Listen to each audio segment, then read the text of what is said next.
Is there a difference between the best player in the NBA and the most valuable player in the NBA?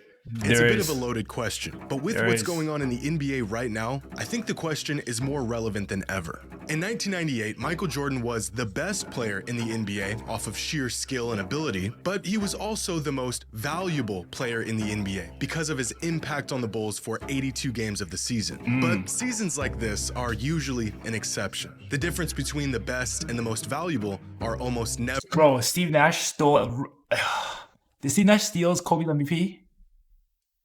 This black and white. In 2011, Derrick Rose won the league's most valuable player award, despite the fact that LeBron was unanimously considered the best player in the NBA at the time. In a league loaded with all-time great talents in the mid-2000s, Steve Nash won back-to-back MVPs, even though he was never considered the best player in the NBA. How good a player is and how valuable they are two very different things. How valuable is a player despite how incredible they are if they can't stay on the court? And how valuable can a player be if they aren't nearly as great, but they are always ready and available? Because right now, I think we're learning the harsh answer. Before Steve Nash got there, the Suns at the offseason got Quentin Richardson. Joe Johnson was there. You got Quentin Richardson, Steve Nash, and Mike D'Antoni, and they flipped on their 24 win season to like 60 win season right off the bat after getting Steve Nash. So that's pretty valuable. To this question. Download the Dredger and King Sport new attention of bargaining agreement. And within the terms of this new agreement was one requirement in particular that really caught the attention of fans. 65 games. A new 65-game minimum. I think it should be 60 games. 65 is the standard, but people be complaining. Players be complaining 65 games. Make it 60 games, man. If you can't show up for 60 games, you don't deserve the award.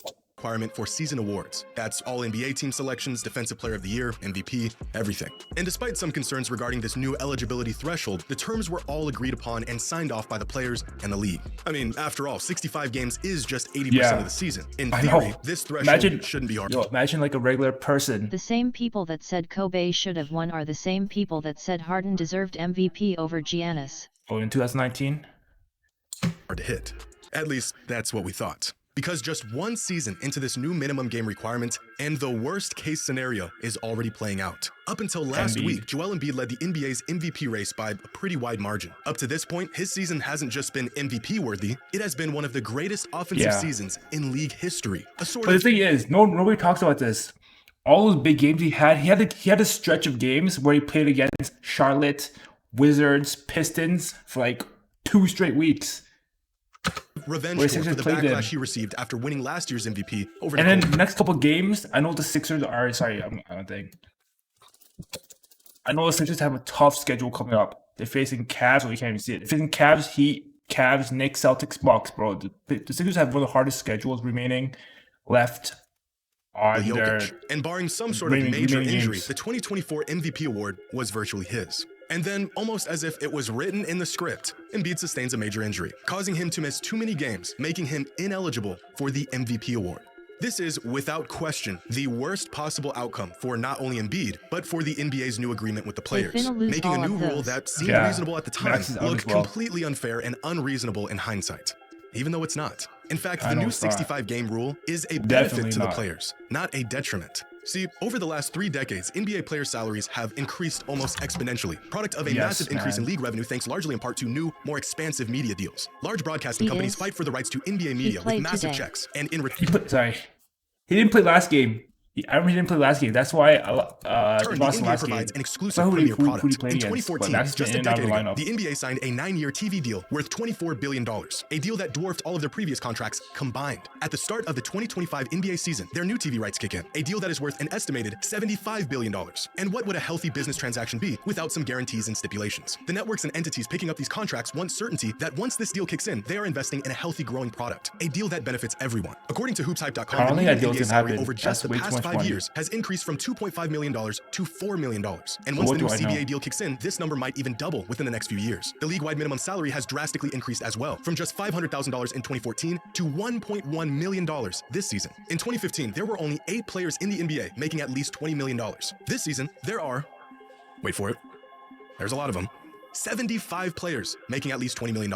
This leap in player salary does not exist without the CBA and without stipulations. league-wide. What? Every player benefits from these ever-increasing deals locked in by bargaining agreements. And in return, the companies who are paying up want to make sure that they're getting the best product possible. And after seeing teams resting and sitting star players, they felt it was necessary to add this 65-game minimum requirement to ensure the quality of their investment. Could this requirement hurt a handful of star players in the long run? Sure, injuries happen. Not every game missed is intentional. But do these requirements also help lock in deals that benefit every single player around the league? Yes, but this only addresses one side of the issue. Because with these new requirements, us fans are winning too. Star players around the league are playing far more games this season than they did in the past few years. Here are the 15 All-NBA players from last season. And through January of last season versus through January of this season, only 3 of these 15 players have played less games this season compared to last season. At this point last year, the top 15 players around the league missed 117 games. This season, they've only missed 76. That's a decrease of nearly 55% of games missed. But even players who won't really be negatively affected by this new 65-game minimum are on the court far more often since this new rule kicked in. If we take a look at the top 50 players around the league in the 2022-2023